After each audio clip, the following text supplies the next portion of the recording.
Welcome to MN physics 360 চ্যানেলে। তো আজকে নিয়ে চলে আসলাম আবার একটা শর্ট ভিডিও তোমাদের সম্মুখে। মাধ্যমিক 2026-এর জন্য বেসিক্যালি ভিডিওটা তৈরি করা হয়েছে। অভিযোজন এবং অভিব্যক্তি এই টপিকে যে কয়েকজন বিজ্ঞানী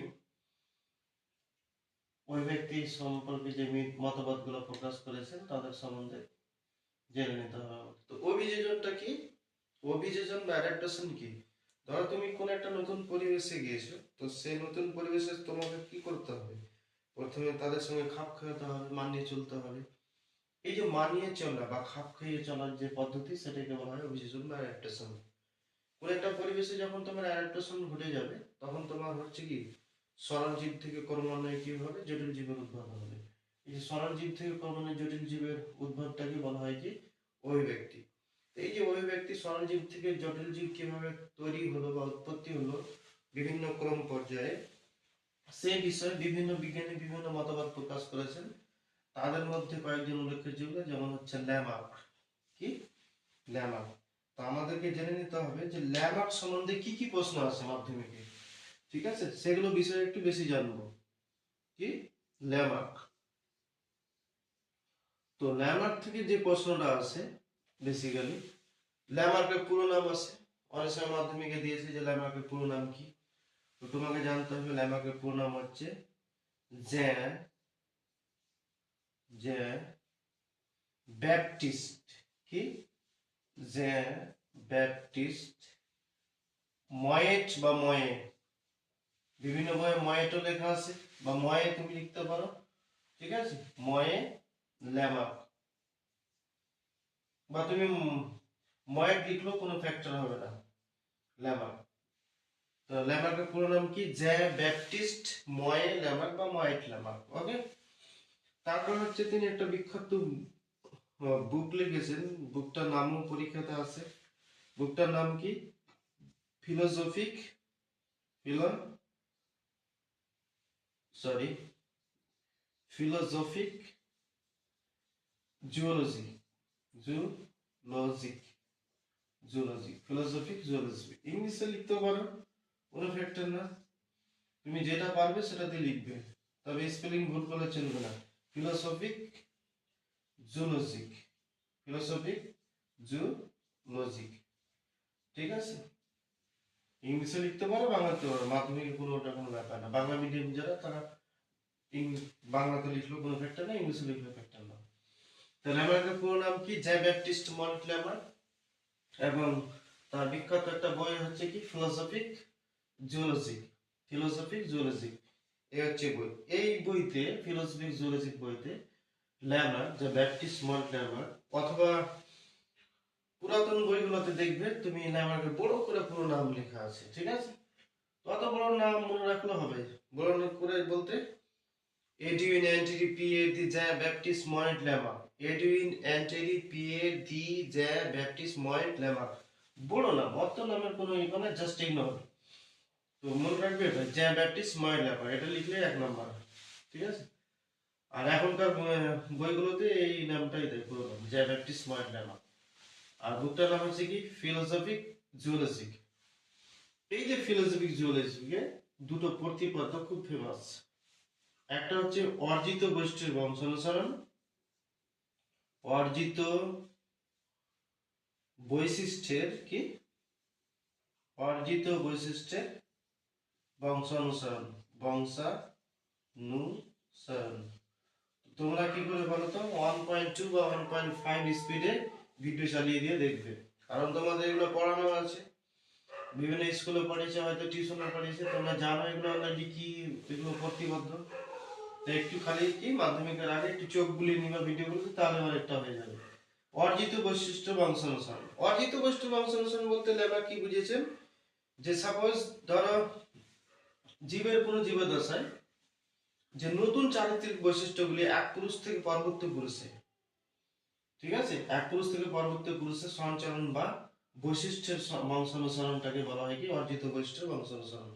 মানে আমি কিছু আমার বাবার কাছ থেকে বৈশিষ্ট্য পেয়েছি, সেই বৈশিষ্ট্যগুলো আমার ছেলে মেয়ে, তার ছেলে মেয়ে এভাবে চলতে থাকবে, এটাকে বলেছেন তিনি অর্জিত বৈশিষ্ট্য বংশানুসরণ। এটা একটা রোমাঞ্চ, যেটা খুব ইম্পর্টেন্ট। অঙ্গের ব্যবহার ও অব্যবহার কি? অঙ্গের ব্যবহার ও অব্যবহার, অব্যবহার, ঠিক আছে? অঙ্গের ব্যবহার ও অব্যবহার, ঠিক আছে? এটা ল অফ কি? Law of uses, law of uses and disuses, law of uses and disuses, okay? Disuses, sorry, একটু ভুল করলাম,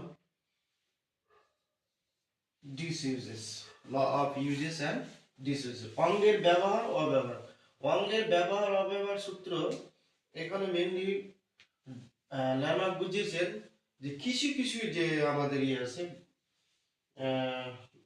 আমাদের প্রাণী দেহের কিছু অঙ্গ প্রত্যঙ্গ আছে যেগুলো আমরা পরিবেশের সঙ্গে বেশি পরিমাণে খাপ খাওয়াই বা অ্যাক্টিভ রাখি বা কাজকর্মে আমরা অ্যাক্টিভ রাখি।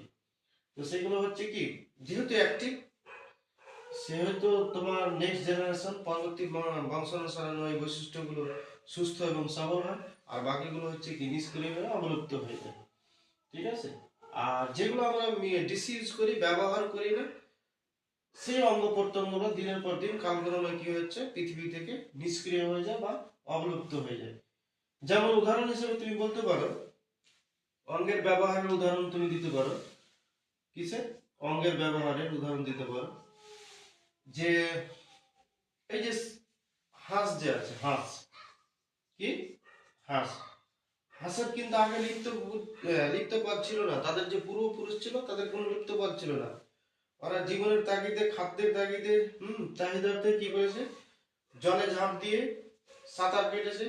এই যে সাঁতার কাটার ফলে দুই আঙুলের যে মধ্যবর্তী যে চামড়া, এই চামড়াগুলো হচ্ছে পরস্পরের সঙ্গে যুক্ত হয়ে, দুই আঙুলের সঙ্গে যুক্ত হয়ে লিপ্ত পদে পরিণত হয়েছে।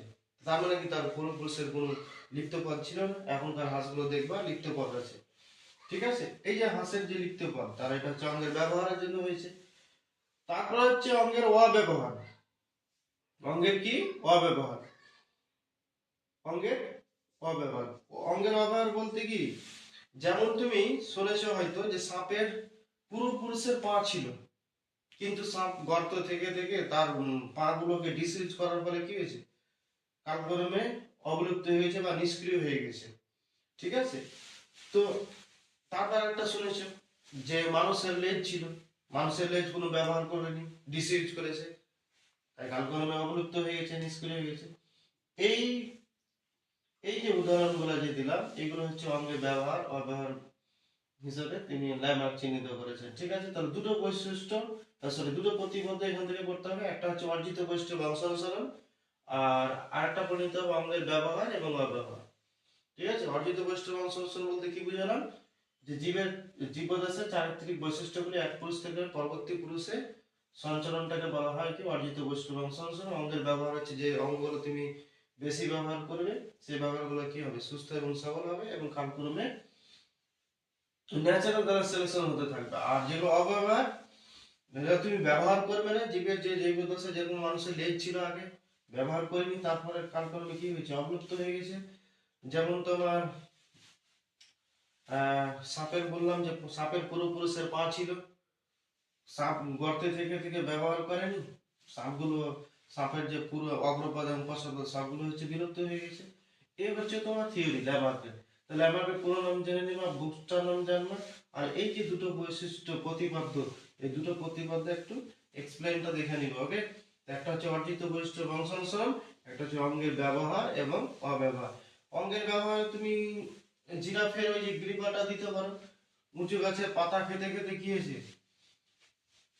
প্রথমে তো জিরাফের যে গলাটা ছিল ছোট ছিল পূর্বপুরুষে, কিন্তু পরবর্তী পুরুষে কি হলো, আস্তে আস্তে উঁচু গাছের পাতা খেতে খেতে জিরাফের নেকটা বা গ্রেভাটা হচ্ছে লম্বা হয়ে গেছে, ঠিক আছে? এটা ব্যবহারে তুমি ইউজ করতে পারো। তারপরে আসবে আমাদের দাদু, আমরা ক্লাস 10-এ যখন পড়তাম আমরা দাদু বলতাম, ঠিক আছে? কাকে, চার্লস ডারউইনকে, চার্লস ডারউইন, ঠিক আছে? কে, চার্লস ডারউইন, বিখ্যাত প্রকৃতিবিদ বিজ্ঞানী ডারউইন, চার্লস ডারউইন।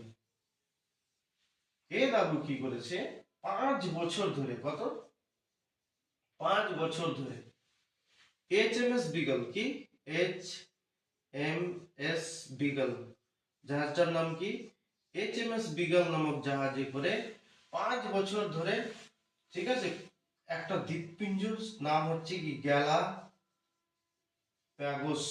গ্যালাপাগোস দ্বীপপুঞ্জে। কোন দ্বীপপুঞ্জে? গ্যালাপাগোস দ্বীপপুঞ্জে 5 বছর ধরে নমুনা কালেক্ট করেছে, স্যাম্পল কালেক্ট করেছে। ঠিক আছে, মোটামুটি ওই 5 বছর যে নমুনাগুলো যে কালেক্ট করেছে সেগুলো একটা বইয়ে লিপিবদ্ধ করতে সবকিছু নিয়ে মোটামুটি 22 বছর সময় লেগেছে। এই 22 বছর ধরে একটা 5 বছরের যে স্যাম্পল সেগুলোকে একটা বইয়ে লিপিবদ্ধ করেছিলেন। বইটার নাম হচ্ছে কি ওয়ান দা, তোমরা বাংলাও লিখতে পারো, কোনো ফ্যাক্টর না, on the origin of species, on the origin of species by means of natural selection, by means of natural ওকে, আমরা এটা অনেক সময় যখন পারতাম না তখন ন্যাচুরাল বলতাম, ঠিক আছে, ওই জন্য ন্যাচারাল করে ন্যাচারাল সিলেকশন। ওকে, তাহলে on the origin of species by means of natural selection এই বইটাতে লিপিবদ্ধ করেছিলেন। কতগুলি প্রতিপাদ্য লিপিবদ্ধ করেছিলেন সেগুলো একটু একটু করে দেখে নেব। তাহলে এখান থেকে একটা শর্ট কোশ্চেন হতে পারে যে চার্লস ডারউইনের যে জাহাজ করে নমুনা কালেক্ট করেছেন সেই জাহাজের নাম কি? HMS Beagle. HMS বিগল কত বছর ধরে? 5 বছর ধরে। এটা আসবে না। দ্বীপপুঞ্জটা আসতে পারে গ্যালাপাগোস দ্বীপপুঞ্জ। বইটার নাম কি? On the origin of species by means of natural selection. ঠিক আছে, তাহলে বইটার নাম জানতে হবে, দ্বীপপুঞ্জের নাম জানতে হবে, কোন জাহাজে করে ঘুরেছিলেন সেটা জানতে হবে।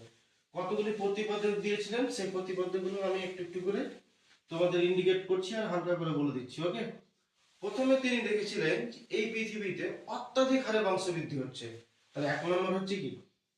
তিনি কি লক্ষ্য করেছিলেন? অত্যাধিক হারে বংশবৃদ্ধি, অত্যাধিক হারে বংশবৃদ্ধি হচ্ছে, জীবের বংশ বৃদ্ধি হচ্ছে। তাহলে অত্যাধিক হারে যদি বংশবৃদ্ধি হয় তাহলে খাদ্য ও বাসস্থান সীমিত হয়ে যাবে। তাহলে 2 নম্বর হচ্ছে কি? সীমিত খাদ্য বাসস্থান, কি? সীমিত খাদ্য ও বাসস্থান।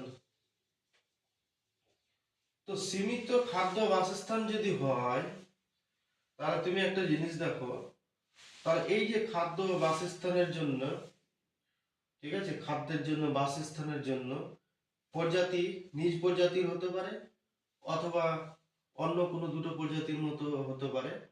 কি হয়েছে? এদের মধ্যে স্ট্রাগল হবে। কেন স্ট্রাগল হবে? বেঁচে থাকার জন্য তো স্ট্রাগল করতেই হবে।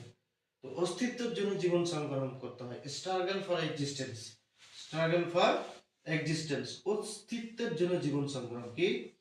অস্তিত্বের জন্য। তাহলে 3 নম্বর প্রতিপাদ্য কি? অস্তিত্বের জন্য জীবন সংগ্রাম, অস্তিত্বের জন্য জীবন সংগ্রাম। এই যে অস্তিত্বের জন্য জীবন সংগ্রাম, স্ট্রাগল ফর এক্সিস্টেন্স, সেটা 3টি ভাবে করতে হয়। অস্তিত্বের জন্য জীবন সংগ্রাম বলতে ডারউইন কি বুঝিয়েছেন? চার্লস ডারউইন যেহেতু সীমিত খাদ্য ও বাসস্থান, এই খাদ্যের জন্য এবং বাসস্থানের জন্য দুটো প্রজাতির মধ্যে বা দুটো বিপরীত প্রজাতির মধ্যে যে সংগ্রাম করে বেঁচে থাকতে হয় তাকে তিনি অস্তিত্বের জন্য জীবন সংগ্রাম বলেছেন। ওকে, তো এই যে অস্তিত্বের জন্য জীবন সংগ্রাম মোটামুটি 3টি ভাগে হয়। কয়টি ভাগে হয়? 3টি ভাগে। একটা হচ্ছে অন্ত প্রজাতিক সংগ্রাম, কি? অন্ত প্রজাতি সংগ্রাম। একটা হচ্ছে আন্তঃপ্রজাতি সংগ্রাম। আশা করি তোমরা এগুলো বই পড়েছো। আমি একটু একটু করে ইন্ডিকেট করছি, হালকা করে এক্সপ্লেন করে দেবো, দেখে নিলে মোটামুটি মনে চলে আসবে তোমাদের। একটা হচ্ছে আন্তঃপ্রজাতি সংগ্রাম আর একটা হচ্ছে পরিবেশের সঙ্গে সংগ্রাম, পরিবেশের সঙ্গে সংগ্রাম। ঠিক আছে, থেকে সংগ্রাম ধরে নাও, এখানেও থেকে সংগ্রাম, এখানেও থেকে সংগ্রাম ধরে নাও। তাহলে অন্তঃপ্রজাতি সংগ্রাম, পরিবেশের সঙ্গে সংগ্রাম। অন্তঃপ্রজাতি সংগ্রাম বলতে হচ্ছে কি? নিজেদের মধ্যে দুটো সেম স্পেসিসের মধ্যে যদি সংগ্রাম হয়, যেমন উদাহরণ দিই, বড় মাছ কি বড় মাছ ধরে নাও কাতল মাছ। এই যে বড় মাছ, যে ছোট পোনাগুলো মাছগুলো আছে, যেমন দায়রা, পুঁটি, এ ধরনের যে ছোট ছোট মাছগুলো আছে, এদেরকে শিকার করার জন্য তার ছোট মাছ, স্পেসিস একই, সেম স্পেসিস, মৎস্য, ছোট মাছ। তাহলে বড় মাছ এবং ছোট মাছের মধ্যে পুকুরে বড় মাছ এবং ছোট মাছের যে সংগ্রাম হচ্ছে সেটা হচ্ছে কি অন্তঃপ্রজাতিক সংগ্রাম। ওকে, অথবা এমনি তুমি উদাহরণ হিসেবে মনে রাখতে পারো, ভাইয়ে ভাইয়ে, মানুষে মানুষে একই প্রজাতির সংগ্রাম হচ্ছে। ঠিক আছে, এ ধরনের সংগ্রাম হচ্ছে কি অন্তঃপ্রজাতিক সংগ্রাম। আন্তঃপ্রজাতিক সংগ্রাম হচ্ছে দুটি বিপরীত স্পেসিসের মধ্যে হয়, যেমন বাঘের সঙ্গে হরিণের। বাঘ হচ্ছে একটা আলাদা প্রজাতি, হরিণ হচ্ছে কি একটা আলাদা প্রজাতি। ঠিক আছে, বাঘ হচ্ছে মাংসাশী, হরিণ হচ্ছে শাকাশী। এই যে বাঘের সঙ্গে হরিণের যে সংগ্রাম, দুটো একবার আলাদা স্পেসিসের মধ্যে যে সংগ্রাম, তাকে বলা হয় আন্তঃপ্রজাতিক সংগ্রাম। তাহলে দুটো যদি আলাদা স্পেসিসের মধ্যে যদি সংগ্রাম হয়, দুটো আলাদা প্রজাতির মধ্যে যদি সংগ্রাম হয়, যেমন বাঘ আর হরিণের সঙ্গে যে সংগ্রাম, তাকে বলা হয় কি আন্তঃপ্রজাতিক সংগ্রাম। আর পরিবেশের সঙ্গে সংগ্রাম আমরা মনে রেখেছিলাম ছোট থাকতে, পরিবেশের সঙ্গে সংগ্রাম বলতে হচ্ছে আল্লাহ বা ভগবান বা গড বা ঈশ্বর যাই বল না কেন, তার সঙ্গে যে সংগ্রাম। কেমন মনে রাখার জন্য, এমনিতে হচ্ছে ঝড় বৃষ্টি, তুফান, সাইক্লোন, বজ্রপাত, এইসব যে প্রাকৃতিক ন্যাচারাল যে ফেনোমেনাগুলো যে ঘটে, এদের সঙ্গে যে পেরে ওঠার জন্য যে সংগ্রাম করতে হয়, তাকে বলা হয় কি পরিবেশের সঙ্গে সংগ্রাম। ঠিক আছে, যেমন তোমার প্রখর রোদ দিচ্ছে, তুমি ছাতাটা ফুটিয়ে দিলে, বা বৃষ্টি হচ্ছে ছাতা ফুটিয়ে দিলে, তাহলে সেই ধরনের সংগ্রাম করতে হয়। ভূমিকম্প হচ্ছে ভালো, মোটামুটি যেগুলো ভালো পায়া দিয়ে বাড়ি করবে সুন্দর করে, অথবা অনেক সময় বজ্রপাতের সঙ্গে বজ্রবাহ, আজকাল বড় বড় সিটিতে দেখা যায় বাড়ির উপরে লাগানো থাকে বজ্রবাহ। ঠিক আছে, বজ্রবাহতে বজ্রপাত থেকে রক্ষা করে। যার বাড়িতে বজ্রবাহ লাগানো থাকে ওর বাড়িতে বাজগুলো না পড়ে অন্য বাড়িতে চলে যায়। ওকে, ওটা ফিজিক্সে আছে, ভালো করে দেখে নেবে, এলিমেন্ট আছে। আচ্ছা, পরিবেশের সঙ্গে সঙ্গে তাহলে এগুলো বুঝাবে, ঝড় বৃষ্টি তুফান সাইক্লোন, এদের বিরুদ্ধে যে সংগ্রাম করতে হয় বিভিন্ন ন্যাচারাল ফেনোমেনার সঙ্গে, তাকে বলা হয় কি পরিবেশের সঙ্গে সংগ্রাম। তাহলে অস্তিত্বের জন্য জীবন সংগ্রাম তিনটি ভাবে করতে হবে, একটা অন্তঃপ্রজাতি সংগ্রাম মানে নিজ প্রজাতি, আন্ত দুটো বিপরীত প্রজাতির মধ্যে, আর পরিবেশ মানে ঝড় বৃষ্টি তুফান সাইক্লোন, এগুলোর সঙ্গে যে সংগ্রাম করতে হয় তাকে বলা হয় অস্তিত্বের জন্য জীবন সংগ্রামে। তিনটি সংগ্রামকে অ্যাকচুয়ালি বলা হয় কি অস্তিত্বের জন্য জীবন সংগ্রাম। আমার বোর্ড ছোট, যেহেতু বোর্ড ছোট তাহলে সবগুলো প্রতিপাদক আসবে না একসঙ্গে। নেক্সট হচ্ছে 4 নম্বর হচ্ছে কি ভেদ বা প্রকরণ। কি ভেদ বা প্রকরণ? ঠিক আছে, ভেদ বা প্রকরণ বা ভ্যারিয়েশন বা ভ্যারিয়েশন বলতে পারো। চার্লস ডারউইনের মতে এই পৃথিবীতে বা এই জীবমণ্ডলে দুটো জীব কখনো মানে হুবহু এক হতে পারে না, কখনো এক হতে পারে না। একে তিনি ভেদ বা প্রকরণ বলেছেন। প্রত্যেকের মধ্যে কিছু অনুকূল প্রতিকূল কিছু ভেদ দেখাই দিবে। ঠিক আছে, নেক্সট পয়েন্ট হচ্ছে কি যোগ্যতমের উদ্বর্তন। কি যোগ্যতমের যোগ্যতমের উদ্বর্তন, যোগ্যতমের উদ্বর্তন, যোগ্যতমের উদ্বর্তন, এই সূত্র তিনি কি বলেছিলেন? এই যে ভেদ বা প্রকরণ, এটি দুটি ভাবে হতে পারে। কিছু ভেদ হচ্ছে তোমার অনুকূল হতে পারে, আর কিছু হচ্ছে তোমার কি প্রতিকূল হতে পারে। যেগুলো হচ্ছে অনুকূল ভেদ, সেই ভেদগুলো হচ্ছে কি পরিবেশের সঙ্গে খাপ খাইয়ে এবং মানিয়ে চলার পরে তারা পরবর্তীতে হচ্ছে কি ন্যাচারাল দ্বারা সিলেকশন হয়ে যাবে। আর যেগুলো হচ্ছে প্রতিকূল, প্রতিকূল ভেদ, সেগুলো হচ্ছে কি কালক্রমে দিনের পর দিন কি হবে নিষ্ক্রিয় হয়ে যাবে এবং পৃথিবী থেকে অব্যক্ত হয়ে যাবে। তাহলে যারা হচ্ছে অনুকূল, যারা হচ্ছে কি অনুকূল, সেই সব ভেদগুলো হচ্ছে কি তোমার ন্যাচারাল বা প্রকৃতি দ্বারা নির্বাচন হবে। আর যেগুলো হচ্ছে প্রতিকূল, সেগুলো হচ্ছে কি তোমার এক সময় অবলুপ্ত হয়ে যাবে বা নিষ্ক্রিয় হয়ে যাবে। ঠিক আছে, এটাকে তিনি যোগ্যতার উদ্বর্তন বলেছেন। তো নেক্সট হচ্ছে কি, আমি ছোট ছোট করে বলছি, অত ডিটেলসে যাই না, মেন কথাটা আমি বলে দিচ্ছি। তারপরে হচ্ছে কি এই যে তুমি যে বললে না 5 নাম্বার, হ্যাঁ, অস্তিত্বের জন্য জীবন সংগ্রাম 4, ভেদ হচ্ছে 3, ভেদ হচ্ছে 4, আর যোগ্যতমের উদ্বর্তন হচ্ছে 5, তার মানে এটা হচ্ছে কত 6। ন্যাচারাল সিলেকশন প্রাকৃতিক নির্বাচন। কি প্রাকৃতিক নির্বাচন, প্রাকৃতিক নির্বাচন কোনটাকে করবে তোমাকে, যেটা তোমার অনুকূল ভেদ, যেগুলো হচ্ছে অনুকূল ভেদ সেগুলো হচ্ছে তোমার কি অস্তিত্বের জন্য সংগ্রাম করে বেঁচে থাকতে পারবে, ঠিক আছে। আর তো বাকিগুলো তো কি পৃথিবীতে ভাবুত্ব হয়ে যাবে। তো যেগুলো অনুকূল ভেদ সেগুলো হচ্ছে কি কালকর্মে দেখা যায় যে বেঁচে থাকার জন্য একটা সুস্থ সবল কি করে পরিবেশ গড়ে হতে পারে, আর বাকিগুলো হচ্ছে কি নিষ্ক্রিয় হয়ে যায়, অবলুপ্ত হয়ে যায়। তো প্রাকৃতিক নির্বাচন বলতে এখানে হচ্ছে যে অনুকূল যেগুলো ভেদ সম্বন্ধিত বৈশিষ্ট্য সেগুলো হচ্ছে বিবেচ্য হবে, বাকিগুলো হচ্ছে কি অবলুপ্ত হয়ে যাবে, ঠিক আছে। আর অনেক সময় দেখা যায় যে এই প্রাকৃতিক নির্বাচনে যে জীবনের যে আমাদের যে মিউটেশন যে ঘটে, হঠাৎ পরিবর্তন, জিনে যে হঠাৎ যে পরিবর্তন ঘটানো, তো এই যে প্রাকৃতিক নির্বাচনের জীবনের যে হঠাৎ যে পরিবর্তন বা মিউটেশন থিওরি, এটাকে ডারউইন মানে প্রকৃতির খেলা বলেছেন, ঠিক আছে। এটাও মনে রাখবে, একটু হালকা করে শর্ট কোশ্চেন হবে। এবার প্রাকৃতিক নির্বাচন যে সব অনুকূল ভেদগুলো প্রাকৃতিক দ্বারা নির্বাচন হলো, তারাই কি করতে পারবে, নতুন জীব সৃষ্টি করতে পারবে বা নতুন স্পিসিস সৃষ্টি করতে পারবে। তাহলে 7 নম্বর হচ্ছে কি নতুন প্রজাতি সৃষ্টি, কি নতুন প্রজাতি, নতুন প্রজাতি সৃষ্টি। তাহলে নতুন প্রজাতি সৃষ্টি করবে কারা, যারা প্রাকৃতিক দ্বারা নির্বাচন হয়েছে, প্রাকৃতিক দ্বারা কারণ হয়েছে, যারা অনুকূল ভেদ সম্পন্ন তারাই তো প্রকৃতি দ্বারা নির্বাচন হয়েছে। আর এই যারা প্রাকৃতিক দ্বারা নির্বাচন হয়েছে তারা হচ্ছে কি নতুন প্রজাতি সৃষ্টি করবে, law of new species, law of new species সৃষ্টি করবে। এই যে 7খানা প্রতিপাদ্য, এই 7খানা প্রতিপাদ্য মোটামুটি তোমরা সিএর অনুসারে মনে রাখবে, ঠিক আছে। তাহলে ডারউইন সম্বন্ধে আমাদেরকে জেনে নিতে হবে, ডারউইনের বইটার নাম কি, ডারউইন কোন জাহাজে প্রাণী করে ঘুরে বেড়াতো, মনে করবে না, জাস্ট আমি মজা বললাম। আচ্ছা, ডারউইনের বইটার নাম কি, what the origin of species by means of natural selection. আর তিনি কোন জাহাজে করে ঘুরে বেড়াতেন, এইচএমএস বিগল জাহাজে ঘুরে বেড়াতেন, 5 বছর ধরে ঘুরিয়েছিলেন কোন দ্বীপপুঞ্জে, গ্যালাপাগোস দ্বীপপুঞ্জে দিয়ে। তখন কতগুলো প্রতিপাদ্য তিনি তার বইয়ে লিপিবদ্ধ করেছিলেন, তার মধ্যে 7টি প্রতিপাদ্য হচ্ছে ইম্পর্টেন্ট। একটা হচ্ছে অত্যাধিক হারে বংশবৃদ্ধি, সীমিত খাদ্য বাসস্থান, অসুস্থের জন্য জীবন সংগ্রাম, ভেদ বা পরগণন, যোগ্যতা অনুমোদন, প্রাকৃতিক নির্বাচন, তারপর হচ্ছে নতুন প্রজাতি সৃষ্টি। এই কয়েকটা জিনিস তোমরা ঝরঝরা করে দেখে রাখবে, একবারে হচ্ছে সিকোয়েন্স অনুসারে, ঠিক আছে। সিকোয়েন্স দেখে রাখবে তাহলে বেশি ভালো।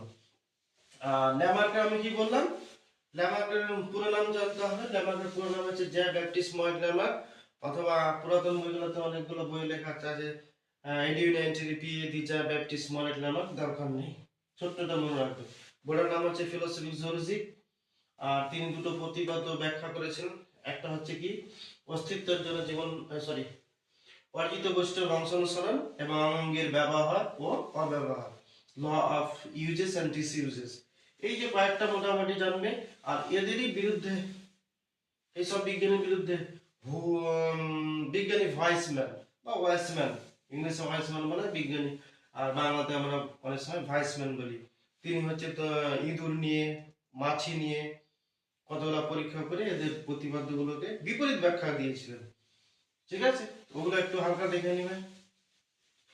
এখান থেকে মিউটেশন যে কথাটা বললাম, প্রকৃতির খেলা, প্রাকৃতিক নির্বাচন প্রকৃতির খেলা বলেছেন ডারউইন। তো মিউটেশনের জনক বলা হয় কাকে, হুগো দা ভ্রিসকে, এটা একটু হালকা জেনে নেবে। এরপরে তোমাদের যদি ছোট মোটো ভিডিও লাগে তো যারা নতুন আমার চ্যানেলটাকে সাবস্ক্রাইব করে নেবে, লাইক কমেন্ট শেয়ার করবে, পারলে গ্রুপে গ্রুপে করবে, শেয়ার করবে। ওকে, আজকে এটুকুই থাক, তারপরে নেক্সট আমি আরো ভিডিও নিয়ে আসবো। ওকে।